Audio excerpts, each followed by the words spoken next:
Hi வணக்கம். உங்கள் ஆட்டுக்காரன் Salem அயோத்தியாப்பட்டினத்தில் locate இருக்குது. ஆட்டுக்காரன்னா ஆடு மேய்க்கிறவங்கன்னு அர்த்தம். ஸோ இப்போ அவங்க தான் வந்து ஆடு பார்த்துக்கிறதுலேருந்து பராமரிக்கிறதுலேருந்து எல்லாம் பண்ணுறாங்க. ஸோ அவங்களுக்கு மரியாதை செய்கிற விஷயமா அவங்களுக்கு ஒரு ரெஸ்பெக்ட், அந்த விஷயத்தில் நம்ம இந்த சூஸ் பண்ணோம். அதுக்கப்புறம் நம்ம commitment to quality and tradition. So இதை மீன் பண்ணுறதுக்காகவும் நம்ம இந்த நேம் சூஸ் பண்ணோம், ஆட்டுக்காரன். ஆட்டுக்காரன் நாங்கள் இது ஒரு 3 ஃப்ரெண்ட்ஸ் 3 பிரதர்ஸ் சேர்ந்து இதை ஆரம்பித்தோம். நாங்கள் எல்லாருமே வந்து ஒரு ஐடி கிராஜுவேட்ஸ், லைக் ஒரு பிஸ்னஸ் பேக்ரவுண்டில் இருந்தோம். பட் ஆனால் எங்களுக்கு எப்பயுமே வந்து ஃபார்மிங் மேலே ஒரு டிசைர் இருந்தது. ஸோ அதுக்கப்புறம் கோட்ஸ், கேட்டில்ஸ் இது எல்லாமே இருந்தது. ஸோ நம்ம இது எப்படி நம்ம கொஞ்சம் ஆர்கனைஸ்டாக பண்ணலாம், ஸோ எப்படி நம்ம இது அடுத்த நெக்ஸ்ட் லெவல் கொண்டு போக முடியும், ஸோ இது ஒரு ஆர்கனைஸ்டாக இருக்கும்போது எல்லாத்துக்கும் ஒரு பெனிஃபிஷரியாக இருக்கும். ஸோ அந்த மாதிரி ஒரு மைண்ட் செட்டோடு தான் நம்ம இந்த ஃபீல்டுக்குள்ளே வந்தோம். எங்களுக்கு அந்த கோட் ஃபார்மில் வந்து பார்த்திங்கன்னா, எங்களுக்கு ஒரு கோட் ஃபார்ம் வச்சு அதை நம்ம வந்து பெருசாக நம்ம வந்து ஃபார்ம் மாதிரி கொண்டு வந்து சப்ளை கொடுக்குங்கும்போது அது ஏகப்பட்ட ப்ராசஸில் போயிட்டு இருந்ததுனால வந்து அது நம்மளால் முடியுமா, அது முடியறதுக்கு முன்னாடி நம்மளால் வந்து வேறு ஒரு ஸ்டெப் எடுக்கலாங்கும்போது நம்ம ஒரு ட்ரேடிங் பண்ணலாம். அதாவது நார்த் சைடில் இருந்து ஒரு சில கோட் ப்ரீட்ஸை வந்து தமிழ்நாடு கொண்டு வந்து இங்கேருந்து நம்ம ட்ரேடிங் ஸ்டார்ட் பண்ணலாங்கிற மாதிரி நாங்கள் ஸ்டார்ட் பண்ணோம். அப்போ நாங்கள் சூஸ் பண்ணது வந்து பார்த்திங்கன்னா, நார்த்தில் எங்கே நம்ம சூஸ் பண்ணலாங்கன்னு கேட்கும்போது, நார்த்தில் வந்து நம்மளுக்கு வந்து ராஜஸ்தான் அந்த சைடில் வந்து பார்த்திங்கன்னா கோட்ஸ் எல்லாமே வந்து கண்ட்ரி கோட்ஸ் வந்து ரொம்ப நல்லா இருக்குது. ஃபஸ்ட்டு வந்து பார்த்திங்கன்னா நம்ம ஆரம்பிக்கும் போது இதை பற்றி இப்போ இந்த ஃபீல்டுக்கு வந்து நாங்கள் வந்து இப்போ 6 மந்த்ஸ் தான் ஆகுது. நாங்கள் ராஜஸ்தான் போய் அங்கே ஒரு 10 days 15 days தங்கியிருந்து சென்சஸ் எல்லாம் எடுத்து நாங்கள் ராஜஸ்தான் ஃபஸ்ட்டு தடவை போகும்போது ஜான்வரி 2024 ஜானில் ஆரம்பித்தோம். நாங்கள் டிசம்பர்லேருந்து அங்கே உட்காந்து நாங்கள் சர்வை பண்ணிகிட்டு இருந்தோம், எப்படி பண்ணலாம் ஏது பண்ணலாம் அப்படின்ட்டு நாங்கள் பார்த்துட்டு இருந்தோம். பாஷை தெரியாது, எதுவும் தெரியாது. ஆனால் அங்கேருந்து இந்த போன உடனே எல்லோரும் போகிற மாதிரி இங்கே வந்தோடனே நம்ம ஆடு கொடுத்துட்றோம். ஆனால் நாம் அங்கே போய் அப்படி எடுத்துகிட்டு வர முடியாது. பார்த்திங்கன்னா அங்கே போயிட்டு பணம் கொடுத்துட்டு ஏமாந்துட்டு அங்கே வந்து ஃபோர்ஜரிஸ் எல்லாம் நிறையா இருக்குது. நம்ம நினைக்கிற மாதிரி போனோடனே பணம் அங்கே ஒரு 20 லட்ச ரூபா கொடுத்தோன்னா நம்மளுக்கு லோடு ஏற்றிடுவாங்க, இங்கே 300 ஆடு கொண்டு வந்துடலாம், இங்கே செல், அது மாதிரிலாம் அங்கே பண்ண முடியாது. போனோம்னா நம்மளை ஃபஸ்ட்டு ஏமாற்ற மட்டும்தான் அங்கே பார்ப்பாங்க. ஏன்னா நாங்கள் அங்கே இருந்த 1 month எக்ஸ்பீரியன்ஸ் வச்சோம். ஃபஸ்ட்டு 1 month அங்கே பாஷை மொழி எதுவுமே தெரியாது. நாங்களே பணத்தை ஏமாந்துருக்கோம், நாங்களே பணத்தை விட்டுருக்கோம். ஸோ நாங்கள் அங்கே 1 month இருந்து எல்லாமே அங்கே சர்வை பண்ணி எப்படி பண்ணால் சரி வரும் ஏது பண்ணி அப்படி பண்ணி நாங்கள் லோடு எடுத்துகிட்டு வந்து இங்கே ஃபெயிலியர் தான் ஆனோம். ஒரு கிட்டத்தட்ட ஒரு 2 to 3 lots பக்கம் நாங்கள் ஃபெயிலியர் தான். கையிலேருந்து தான் பணம் போயிருக்கு. எப்படின்னா ஃபஸ்ட்டு ஒரு 150 கோட்ஸ் எடுத்துகிட்டு வந்தோம், நம்மளுக்கு இங்கே ரெக்கமெண்ட் இருக்கும் அப்படின்ட்டு எடுத்துகிட்டு வந்தோம். 150 கோட்ஸ் வந்து அந்த நம்ம வீக்லி பார்த்திங்கன்னா ஃப்ரைடே நம்ம வந்து பர்ச்சேஸ் பண்ணுவோம். நம்ம அங்கே டியூஸ்டே பர்ச்சேஸ் பண்ணிவிட்டு நம்ம இங்கேருந்து 3 days ட்ராவல் டைம், இங்கே ஃப்ரைடே நம்மளுக்கு டிஸ்பேச் ஆகும் லோடு. அப்படி பார்க்கும்போது நம்ம எடுத்துகிட்டு வந்து அந்த ஃபஸ்ட்டு அதை ஃபஸ்ட் வீக் வந்து எடுத்தோம். நம்ம ஃபஸ்ட்டு லோடு 150 கோட்ஸ் எடுத்துகிட்டு வந்தோம். 150 கோட்ஸ் எடுத்துகிட்டு வந்து பார்த்திங்கன்னா நம்மளால் புஷ்அப் பண்ணி அது எப்படி பண்ணுறதுன்னு தெரியாது, நம்மளால் தள்ள முடியல. அதை ஒரு 2 weeks வச்சுட்டு இருந்தோம். இப்போ பார்த்தீங்கன்னா அப்படியே ஸ்டெப் பை ஸ்டெப்பாக அங்கே எப்படி என்ன ஏது எல்லாம் உட்காந்து அங்கே என்ன ஏது எப்படி பண்ணால் சரி வரும் எல்லாமே தெரிஞ்சுக்கிட்டு இப்போ வந்து நம்ம என்ன பண்ணிட்டோம்னா, எனக்கு இப்போ வீக்லி வந்து பார்த்திங்கன்னா ஃப்ரைடே லோடு வருது. இப்போ 300 கோட்ஸ் to 400 கோட்ஸ், அதாவது 1 load to 2 load வரைக்கும் அது மாதிரி நான் எடுக்கிறேன். நாங்கள் வந்து சூஸ் பண்ணது வந்து பார்த்திங்கன்னா ராஜஸ்தான். அப்போ ராஜஸ்தானில் போயிட்டு நாங்கள் சூஸ் பண்ணிவிட்டு நாங்கள் எங்கள் டீமாக போய் நாங்கள் 3 பேர் அங்கே இறங்கும்போது என்ன ஆகிடுச்சுன்னா, ஃபஸ்ட்டு நாங்கள் ஒரு ஃபார்மை வந்து விசிட் பண்ணுறதுக்கு போகிறோம். ராஜஸ்தானை பொறுத்த வரைக்கும் மண்டிங்கிறது வந்து ஒரு 3-4 இடத்துல இருக்குது. அது போக ஃபார்ம்ஸுங்கிறது வந்து பார்த்திங்கன்னா ஒரு 40 ஆடு 50 ஆடு 100 ஆடு 200 ஆடுங்கிற மாதிரி ஃபார்ம்ஸ் வந்து ஏகப்பட்ட பேர் வந்து அங்கே ஃபார்ம்ஸ் வச்சுருக்குறாங்க. பட் நம்ம வந்து ஆடை பார்த்த உடனே அந்த ஆடு வாங்கணுன்னு தான் நம்மளுக்கு தோணுச்சே தவிர அதுக்குள்ளே இருக்கிற ஸ்கேம்ஸ் எங்களுக்கு எதுவுமே தெரியல. ஏன்னு கேட்டுக்கிட்டிங்கன்னா, நாங்கள் போயிட்டு ஃபஸ்ட்டு ஒரு ஃபார்மை விசிட் பண்ணுறோம். அந்த ஃபார்மில் இருக்கிற கோட்ஸை வந்து நாங்கள் ரேட் பேசுகிறோம். அந்த ரேட் வந்து எங்களுக்கு கால்குலேட் ஆகுதா அப்படிங்கிறத ஒரு கால்குலேஷன் நாங்கள் போடுறோம். ஓகே, நம்மளுக்கு வந்து எல்லாமே நம்மளுக்கு சூட்டபுளாக இருக்குது, நம்ம மூவ் பண்ணலாம் அப்படின்னு சொல்லிட்டு நாங்கள் மூவ் பண்ணும்போது எங்களுக்கு வந்து நியர்பை அங்கே பெரிய லெவலில் இது ஒரு ஸ்கேமாக இருக்குங்கிறது எங்களுக்கு தெரியல. கிட்டத்தட்ட வந்து பார்த்திங்கன்னா நாங்கள் வந்து ஸ்டார்டிங் எங்களோட பிஸ்னஸை நாங்கள் ஸ்டார்ட் பண்ணும்போது ஒரு பிள்ளையார் சொல்லி போடும்போதே நாங்கள் அங்கே வந்து பார்த்திங்கன்னா ஒரு 3 lakhs வந்து பார்த்திங்கன்னா அட்வான்ஸ் பே பண்ணிவிட்டு அடுத்த நாள் போயிட்டு ஆடை ஏற்றும் போது அங்கே ஒரு பட்டி இருந்தது, அதாவது அங்கே ஒரு ஃபார்ம் இருந்ததே எங்களுக்கு தெரியல. அந்த அளவுக்கு வந்து க்ளீன் அண்ட் கிளியராக வந்து பண்ணி வச்சுருந்தாங்க. அந்த அளவுக்கு இதில் நாங்கள் ஸ்கேம்ஸை பார்த்துட்டோம். அப்போ இங்கே வந்து இந்த மாதிரி பண்ணுறாங்களான்ட்டு அதுக்கப்புறமேட்டு நாங்கள் வந்து பார்த்திங்கன்னா மண்டிக்கு போனோம். மண்டி மீன்ஸ் வந்து பார்த்திங்கன்னா சந்தைக்குள்ளே நாங்கள் போகும்போது அங்கே கிட்டத்தட்ட வந்து ஏகப்பட்ட சந்தைகள் இருந்துச்சு. அங்கே ஊரை பொறுத்த வரைக்கும் அங்கே டோங்கும்பாங்க, ஜோத்பூர், அதுக்கப்புறமேட்டு பால்பாடி, அதுக்கப்புறமேட்டு அஜ்மீர், இந்த மாதிரி வந்து பார்த்திங்கன்னா இப்போ நாங்கள் போனதெல்லாம் உங்களுக்கு சொல்லிகிட்டு இருக்கோம். இந்த மாதிரி சந்தைகளுக்குள்ளார போகும்போது ஒவ்வொரு சந்தையிலையும் ஒவ்வொரு விதமான பர்ச்சேசரு, ஒவ்வொரு விதமான ரேட்ஸு எல்லாமே நாங்கள் வந்து பார்த்தோம். இப்போ ஒருத்தங்க எப்படி பர்ச்சேஸ் பண்ணுறாங்க, அங்கே எப்படி, இப்போ நம்ம ஃபார்முக்கு போகும்போது இந்த மாதிரி ஸ்கேம் இருக்கும்போது இங்கே எப்படி இருக்குன்னு பார்த்தோம். ஸோ அங்கே இருந்தது ஒரு விதமாக இருந்துச்சு, இங்கே இருந்தது எங்களுக்கு ஒரு விதமாக இருந்துச்சு. எப்படின்னு கேட்டுக்கிட்டிங்கன்னா, இங்கே நாங்கள் ஆடை வாங்குறது அவங்க வெயிட் மிஷினில் போடுவாங்க. வெயிட் மிஷினில் எல்லாமே வந்து பார்த்திங்கன்னா ஒரு ப்ளூடூத் டிவைஸால் நம்ம ஆக்சுவலாக நம்மளை வெயிட் போடுவாங்க, எல்லாமே காமிப்பாங்க. ஆனால் அதுக்கப்புறமேட்டு வந்து பார்த்திங்கன்னா அவங்க ஆடு ஏற்ற வந்து பார்த்திங்கன்னா அவங்க ரிமோட்டில் அடிக்கிற நம்பர் தான் வந்து இங்கே டிஸ்பிளேயில் வருமே தவிர நம்ம ஆடுடைய உண்மையான ரியாலிட்டியான வெயிட் வராது. அந்த மாதிரி ஒரு ஸ்கேம்ஸை வந்து நாங்கள் அங்கே பார்த்தோம். அதில் வந்து கிட்டத்தட்ட நாங்கள் ஒரு சம் அமௌண்ட்ஸ் வந்து நாங்கள் லாஸ் ஃபேஸ் பண்ணோம். அதுக்கப்புறமேட்டு நம்ம ஏன் பிடிக்கக்கூடாது, நம்மளுக்கு ஏன் இவ்வளோ நம்ம வந்து அனலைஸ் பண்ணும்போது நம்மளால் வந்து ஒரு கோட்டை வந்து எந்த அளவுக்கு நம்ம பிடிக்கணுங்கிறத அனலைஸ் பண்ணுறதுக்கோசரம் நாங்கள் அனலைஸ் பண்ணி அதுக்கப்புறமேட்டு நாங்களாக பிடிக்க ஆரம்பித்தோம். கிட்டத்தட்ட நியர்பை 7 months ஆகிடுச்சு. இப்போ வரைக்கும் நாங்கள் தான் பிடிச்சிட்ருக்குறோம். நாங்களாக தான் எங்கள் ப்ராப்ளத்தை ஃபேஸ் பண்ணிகிட்ருக்கோம். இப்போ நாங்கள் வந்து இந்த 7 monthsல வந்து நாங்கள் பெரிய லெவலில் நாங்கள் ப்ராஃபிட் பண்ணுறோம், பெரிய லெவலில் லாஸ் ஆகுது அப்படிங்கிறது இல்லாமல் ஒரு ஸ்டேபிளாக வந்து இப்போ ஒரு ஸ்டாண்ட் பையாக இருக்கிறோம்.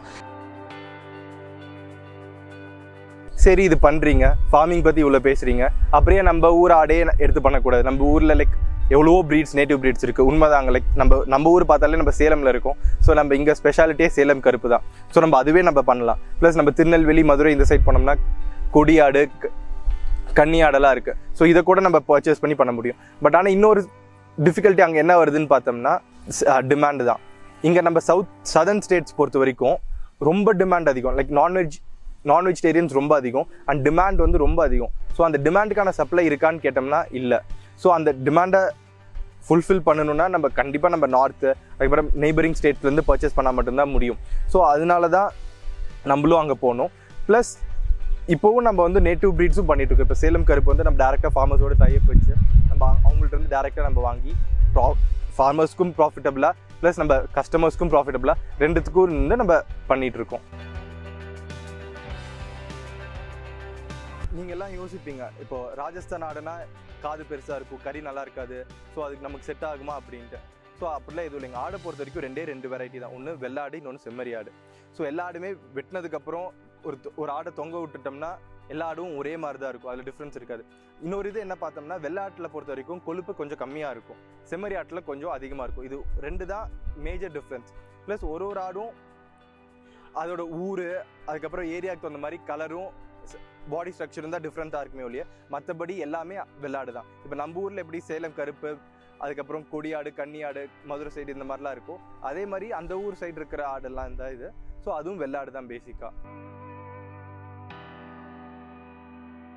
எங்களுக்கு இப்போ அங்கேருந்து பர்ச்சேஸ் பண்ணிட்டு வர்றது கூட எங்களுக்கு ஒரு பெரிய ப்ராப்ளமாக தெரியல. நாங்கள் ஸ்டார்டிங்கில் வந்து இந்த பிஸ்னஸில் நாங்கள் எங்களுடைய ஃபஸ்ட்டு ஸ்டெப் எடுத்து வைக்கும்போது வந்து பார்த்திங்கன்னா நாங்கள் பர்ச்சேஸ் பண்ணதே வந்து பார்த்திங்கன்னா 100 to 150 goats தான் நாங்கள் எடுத்துகிட்டு வந்தோம். கிட்டத்தட்ட அது எங்களுக்கு லாஸ். ஆனால் லாஸாக இருந்தாலும் அது ஃபஸ்ட்டு நாங்கள் வந்து ஒரு எஸ்டாப்ளிஷ் பண்ணும்போது எல்லாத்துக்கிட்டேயும் வந்து கொண்டு போய் சேர்க்கணுங்கிறது மட்டும்தான் எங்ககிட்ட இருந்துச்சே தவிர அந்த பிஸ்னஸில் வந்து நாங்கள் எந்த அளவுக்கு நாங்கள் ப்ராஃபிட் சம்பாதிக்கணும், அது ஒரு ப்ராஃபிட்டான பிஸ்னஸாக கொண்டு போகணுங்கிறதெல்லாம் எங்கள் மைண்டில் இல்லை. எங்கள் பிஸ்னஸ் டெவலப் ஆகணும், அந்த பிஸ்னஸ் வந்து எல்லாத்துக்குமே வந்து ஒரு ஃப்ரெண்ட்லியாக இருக்கணுங்கிறதுக்கோசரம் நாங்கள் மூவ் பண்ணது. அப்போ வந்து நாங்கள் ஸ்டார்டிங்கில் வந்து 150 goats ஆச்சு. அந்த 1 or 2 months அந்த 150 goats வந்து நாங்கள் வந்து அப்படியே ஸ்லைட்லி நாங்கள் இம்ப்ரூவ் பண்ணும்போது வந்து 250 goats ஆச்சு. 250 goats 300 goats ஆச்சு. 300 goatsங்கும்போது அது வந்து ஒரு வெஹிக்கிளுக்கு வந்து ஒரு 300 goats 350 goats வரைக்கும் கொண்டு வராங்க. ஆனால் நாங்கள் வந்து பார்த்திங்கன்னா மோஸ்ட் ப்ராபப்ளி ஒரு கொண்டு வர ஆடை நாங்கள் துன்புறுத்தவும் கூடாது, அது கஷ்டப்படவும் கூடாது. அப்படிங்கிற கண்டிஷனில் வந்து அந்த ஆட்டை வந்து நாங்கள் கொண்டு வரதே வந்து மேக்ஸிமம் நாங்கள் வந்து ஒரு 300 goats 300ங்கிறதே எங்களுடைய எமர்ஜென்சிக்கு நாங்கள் கொண்டு வரது தான் 300. மேக்ஸிமம் 270 goatsக்கு மேலே ஒரு வெஹிக்கிளை நாங்கள் வந்து ஏற்ற மாட்டோம். அதாவது டபுள் ட்ராக் வெஹிக்கிள். இதே ட்ரிபிள் ட்ராக் வெஹிக்கிள்ஸ் இருக்குது, அதில் வந்து பார்த்திங்கன்னா ஒவ்வொருத்தங்க 600 ஆடு வரைக்கும் கொண்டு வராங்க, 500 ஆடு வரைக்கும். அதுவே எங்களை பொறுத்த வரைக்கும் அந்த மாதிரி நாங்கள் போகும்போது ஒரு 450 ஆடு வரைக்கும் தான் நாங்கள் ஏற்றணுங்கிற பிளானில் இருக்கிறோம். ஸோ இப்போ எங்களுக்கு வந்து எப்படி போயிட்டுருக்குன்னா எங்களுக்கு வந்து ஒரு 4th month வரைக்குமே எங்களுக்கு தேவைப்பட்ட ஆடு வந்து பார்த்திங்கன்னா ஒரு 50லேருந்து 300 ஆடு வரைக்கும் தான் எங்களுக்கு வாரமான தேவைப்பட்டுச்சு. வாரத்தில் எவ்ரி ஃப்ரைடே வந்து பார்த்திங்கன்னா மார்னிங் 10 to 12 இங்கே வந்து டிஸ்பேட்ச் நாங்கள் பண்ணிடுவோம் எல்லாத்துக்குமே. இந்த அளவுக்கு தான் நாங்கள் இருந்தோம். இப்போ லாஸ்ட்டாக இந்த 3 months, இப்போ அதுவும் இந்த லாஸ்ட்டாக 1.5 months வந்து பார்த்திங்கன்னா நாங்கள் எந்த லெவலுக்கு வந்து எங்களோட ஸ்டெப்பை வந்து இம்ப்ரூவ் பண்ணியிருக்கிறோம்னா, எங்களுக்கு வந்து இன்றைக்கி வெள்ளிக்கிழமையும் சனிக்கிழமையும் எங்களுக்கு வந்து ரெகுலராக வந்து 300 ஆடு ரெகுலராக வந்துட்டுருக்கு. நாங்கள் இப்போ அந்த ஒரு 600 ஆடுங்க வாரத்துக்கு ஒரு 600 ஆடுங்கிற லெவலுக்கு நாங்கள் எங்களோட ஸ்டெப் எடுத்து வச்சுருக்கோம். நாங்கள் எந்த அளவுக்கு நாங்கள் வந்து ஸ்டெப் எடுத்து வைக்கிறோமோ அந்த அளவுக்கு எங்களுடைய ப்ரைஸும் வந்து பார்த்திங்கன்னா அதே ஸ்டாண்டர்டில் நாங்கள் ஆரம்பத்தில் நாங்கள் பிஸ்னஸ் ஸ்டார்ட் பண்ணும்போது நாங்கள் எந்த ப்ரைஸில் நாங்கள் ஸ்டார்ட் பண்ணமோ இந்த 7 மாதமாகவும் நாங்கள் அதே ப்ரைஸில் மட்டும் தான் நாங்கள் நிற்கிறோம். சீசன் இல்லை, ஆடு கிடைக்கிது, ஆடு கிடைக்கல, ஆடு டிமாண்ட் இல்லைங்கிறத பற்றி நாங்கள் எதையுமே நாங்கள் பார்க்காம நம்ம ஒரு ஸ்டாண்ட் பையாக இருக்கணும். இதுதான் நம்மளுடைய ரேட், இப்படி தான் நம்ம போகணும், இப்படி தான் இருக்கணும் அப்படிங்கிறதுக்கோசரம் நாங்கள் எங்களுடைய ப்ரைஸ் லெவலை வந்து நாங்கள் இன்னும் வந்து பார்த்திங்கன்னா இம்ப்ரூவ் பண்ணாமல், பட் எங்களுடைய நாங்கள் இம்ப்ரூவ் பண்ணதுன்னு வந்து பார்த்துக்கிட்டிங்கன்னா எங்களுடைய ஆடை வந்து பர்ச்சேஸ் பண்ணல. இன்னும் அவங்களுக்கு 55% இருக்கிற மீட்டை வந்து 60% எப்படி கொண்டு வரணும், அந்த மாதிரி இன்னும் எப்படி நம்ம பர்ச்சேஸ் பண்ணுறதுன்னு தான் நாங்கள் பார்த்து அந்த சைடில் தான் நாங்கள் இம்ப்ரூவ் பண்ணிகிட்டு இருக்கிறோமே தவிர எங்களுடைய ப்ரைஸ் லெவலை வந்து நாங்கள் எப்போயுமே ஸ்டேபிளாக தான் வச்சிட்ருக்கோம். அதே மாதிரி எங்களுடைய சேல்ஸை வந்து நாங்கள் ரொம்ப நல்லா இன்க்ரீஸ் பண்ணியிருக்கிறோம். இப்போ நாங்கள் வந்து எங்களுடைய சேல்ஸ் வந்து பர்டிகுலராக எங்களுடைய நேட்டிவ் சேலம், தமிழ்நாடு சேலத்தில் நாங்கள் ஆரம்பித்தது. சேலத்தில் இருந்து லைட்டாக ஈரோடில் இருந்து அப்படியே அந்த ஸ்ட்ரெயிட்டிங் இன்றைக்கி நாங்கள் கோயம்புத்தூர் பார்டரை தாண்டி கேரளா கஞ்சிக்கோடிலேருந்து இப்போ கேலிக்கட் வரைக்கும் நாங்கள் சப்ளை இந்தாண்ட போயிட்டோம். இந்தாண்ட வந்து எடுத்துக்கிட்டிங்கன்னா இந்தாண்ட வந்து தூத்துக்குடி கன்னியாகுமரி வரைக்கும் எங்கள் சப்ளை இருக்குது. கன்னியாகுமரி வந்து திருவாண்டம் சைடில் நாங்கள் போகிறதுக்கான பிளான் தான் நாங்கள் பண்ணிகிட்டு இருக்கோமே தவிர இன்னும் அந்த ஸ்டெப் நாங்கள் இன்னும் பெருசாக நாங்கள் கொண்டு போகலை. இந்த சைடுன்னு நீங்கள் எடுத்துக்கிட்டிங்கன்னா இந்த சைடு நாங்கள் பெங்களூர் வரைக்கும் நாங்கள் கொடுத்துட்ருக்கோம். ஸோ ஓவராலாக வந்து பார்த்துக்கிட்டிங்கன்னா இந்த சைடில் நாங்கள் சென்னை ஸ்டெப் எடுத்து வச்சாச்சு. இந்த சைடு நாங்கள் கோயம்புத்தூர் தாண்டி நாங்கள் கேரளா பார்டரை தாண்டி நாங்கள் கேரளா இன்சைடு ஆயாச்சு. இந்த சைடு நாங்கள் பெங்களூர் கர்நாடகாங்க நாங்கள் உள்ளார போயாச்சு. இன்னும் நாங்கள் வந்து பார்த்திங்கன்னா இந்த சைடு நாங்கள் சென்னையிலேருந்து அடுத்து நாங்கள் ஆந்திராக்குள்ளார எங்களுடைய சேல்ஸை நாங்கள் கொண்டு போகணுங்கிற ஒரு வேகத்தையும் அதோடைய பிஸ்னஸுடைய ஒரு இதுதான் நாங்கள் போயிட்டுருக்குமே தவிர எங்கள் சைட்லேருந்து இன்றைக்கி வரைக்கும் எங்ககிட்ட எடுத்து உங்ககிட்ட நாங்கள் எடுத்ததில் நாங்கள் லாஸ் ஃபேஸ் பண்ணியிருக்கோம், உங்களால் எங்கள் கஸ்டமர்ஸ் வெளில போயிருக்கிறாங்க, உங்களால் வந்து எனக்கு பிஸ்னஸ் வந்து டீப்ரமோட் ஆகிடுச்சிங்கிற மாதிரி இன்றைக்கி வரைக்கும் எங்ககிட்ட கேள்விகளும் வந்ததில்லை. எப்போ நெக்ஸ்ட் லோடு வருதுங்கிறது மட்டும்தான் எங்களோட கஸ்டமர்ஸோடைய கேள்விகளாக இருக்குமே தவிர நாங்கள் இன்றைக்கே 600 ஆடு வரைக்கும் இம்ப்ரூவ் ஆகி நாங்கள் நல்ல விதமாக போயிட்டுருக்குறோம். இப்போது பேசிக் கொஸ்டின் அவங்களுக்கு எல்லாத்துக்கும் அடுத்தது என்ன இருக்குன்னா, எப்படி நம்ம சேல்ஸ் பண்ணுறோம், எந்த முறையில் தரோம், மதிப்பில் தரமா இல்லாட்டி கேஜியில் தரமா அப்படின்ட்டு. ஸோ நம்ம இப்போ பொறுத்த வரைக்கும் நம்ம கேஜிஸில் தான் கொடுத்துட்ருக்கோம். லைவ் வெயிட்டில் வந்து நம்ம வேவிங் மிஷின் இருக்குது. ஸோ அதில் நம்ம வெயிட் போட்டு நம்ம அப்படி தான் கொடுத்துட்ருக்கோம். நம்ம இனிஷியலாக வந்து நம்ம மதிப்புலேயும் கொடுத்தோம், எல்லா முறையும் ட்ரை பண்ணோம். பட் அதில் வந்து சில பேருக்கு சாட்டிஸ்ஃபை ஆகலை, லைக் சில தப்பு வருது. ஸோ அப்படிங்கும் போது லைக் ஓகே வெயிட் போடும் போது அவங்களுக்கு ப்ராஃபிட்டபுளாக இருக்குது. என்ன தான் end of the day customer satisfy ஆகுறாங்க. இப்போ ஒரு ரேட் நம்ம தரும் போது அந்த ரேட்டுக்கு அவங்க எடுத்துகிட்டு போகும்போது அவங்களுக்கு தெரியும் ஓகே இதில் வந்து இவ்வளோ கேஜி வந்து மீட் இருக்குது. ஸோ அதனால் அவங்களுக்கு சாட்டிஸ்ஃபைடாக இருக்காங்க இப்போ நம்ம கேஜியில் தரும் போது. ஸோ அதனால் இப்போ நம்ம லைவ் கேஜியில் தான் தந்துட்டுருக்கோம். ப்ளஸ் நமக்கு இப்போ ஸ்டாக்ஸ் வந்துச்சுன்னா நம்ம அன்றைக்கே ஃபுல்லும் சோல்ட் அவுட் ஆகிடும். இன்றைக்கி சாட்டர்டே ஸ்டாக்ஸ் வந்துச்சு, இன்றைக்கி ஃபுல்லும் க்ளோஸ் ஆகிடுச்சு. இன்ஷியலாகவும் நீங்கள் பார்த்துருப்பீங்க எப்படி இருந்ததுன்ட்டு. இப்போ பட்டியும் நான் காட்டுறேன், லைக் அது எல்லாமே இப்போ சோல்ட் அவுட் ஆகிடுச்சு. ஸோ அதனால் நம்ம டிமாண்ட் அப்படி இருக்குது. ஸோ அதனால் அதுக்கான நம்ம ப்ராசஸில் தான் இருக்கோம். நம்ம டிமாண்ட் எப்படி ஃபுல்ஃபில் பண்ணுறது அதை நோக்கி தான் நம்ம போயிட்டுருக்கோம். நம்ம எதுக்காக இதை ஆரம்பித்தோம், எதை நோக்கி பயணம் பண்ணிகிட்ருக்கோன்னு பார்த்தோம்னா, எளிய முறையில் சொல்லணும் அப்படின்னா இந்த ஃபீல்டை பொறுத்த வரைக்கும் ஒரு ஆர்கனைஸ்டு இல்லாமல் ஒரு ஏற்றத்தாழ்வோட நல்ல வேலை பேசி செஞ்சவங்க கம்மியாக வாங்க முடியும். கம்மியாக லைக் ஒன்றும் தெரியாதவங்க புதுசாக வரவங்களுக்கு அதிகமாக லாஸ் ஆகிறதுக்கு வாய்ப்பு இருக்குது. ஸோ அதெல்லாம் ரெக்டிஃபை பண்ணி ஒரு நிரந்தரமான ஒரு விலையை நிர்ணயம் பண்ணி லைக் அது எல்லாத்துக்கும் கொண்டு போகணும், ஈக்குவலாக இருக்கணும். அதே நேரத்தில் ஒரு தொழில் வந்து ஒரு லாங் ரனில் பாசிபிள்னால் அது ப்ராஃபிட் இருந்தால் மட்டும்தான் அது லாங் ரனில் பாசிபிள் இருக்க முடியும். பட் அந்த காரணத்துக்காக நம்ம ட்ரெடிஷ்னலை விட்டு தர முடியாது. லைக் ட்ரெடிஷ்னலாகவும் இருக்கணும், கன்வின்சிங்காகவும் இருக்கணும், எல்லாத்துக்கும் ப்ராஃபிட்டபுளாகவும் இருக்கணும். அந்த ஒரு பேசிக் நோக்கோட தான் நம்ம இதை ஆரம்பித்து சக்ஸஸ்ஃபுல்லாக போயிட்டுருக்கு. இன்எக்ஸ்பீரியன்ஸில் இருந்து ஆரம்பித்து இப்போ கொஞ்சம் கொஞ்சமாக இதில் லேர்ன் பண்ணி பெட்டராக வந்துட்டுருக்கோம். அவுட்புட்ஸ் நல்லா வந்துட்டுருக்கு. அதுக்கப்புறம் நம்ம விஷன் எப்படின்னா லைக் நம்ம ஃப்யூச்சர் கோல்ஸ் லைக் அது எப்படின்னா ஆட்டுக்காரனை வந்து ஒரு ட்ரஸ்டட் நேம் ஆக்கணும். லைஃப் ஸ்டாக் பொறுத்த வரைக்கும் இப்போ கோட்ஸுக்கு அப்படின்னா ஆட்டுக்காரன் இருக்காங்க. ஸோ அவங்க ப்ராஃபிட்டபுளாக இருக்கும், அவங்க கரெக்டாக இருப்பாங்க, நேர்மையாக இருக்கும், லைக் ட்ரஸ்ட் பண்ணலாம் அப்படின்னு அந்த ட்ரஸ்ட்டு அந்த ஒரு மெயின் சோர்ஸ் இருக்கணும். ஸோ அதை நோக்கி பயணிச்சிட்ருக்கோம். ப்ளஸ் ஆட்டுக்காரன் வந்து எக்ஸ்பேண்ட், லைக் ஆல்ரெடி இப்போ நம்ம கோயம்புத்தூரில் செட்டப் போயிட்டுருக்கு. ஸோ கோயம்புத்தூர்லேயும் நம்ம நெக்ஸ்ட் பிரான்ச் இருக்கும், லைக் பிரான்ச்னா நம்ம சென்டர் இருக்கும். ஸோ அங்கேருந்து நம்ம சேல்ஸ் டேரெக்டாக பண்ண முடியும். ப்ளஸ் அதே மாதிரி மதுரை, சென்னை, அங்கேயும் இப்போ நம்ம பார்ட்டிஸ் வந்து நம்ம கஸ்டமர்ஸ் வந்து வாங்கிட்டு இருக்காங்க. பட் ஆனால் இதே டேரெக்டாக அவங்களுக்கு அங்கே கொண்டு போகும்போது அவங்களுக்கும் இன்னும் ஒரு ப்ராஃபிட்டபுளாக ஆகும். ஸோ இன்னும் சேல்ஸும் அவங்களுக்கு பெட்டராக இருக்கும். ஸோ அந்த ஒரு நோக்கத்தோட அங்கேயும் சென்டர்ஸில் ஓப்பன் பண்ணி பண்ணணுங்கிறது தான் ஆட்டுக்காரனோட ஃப்யூச்சர் பிளான்ஸ்.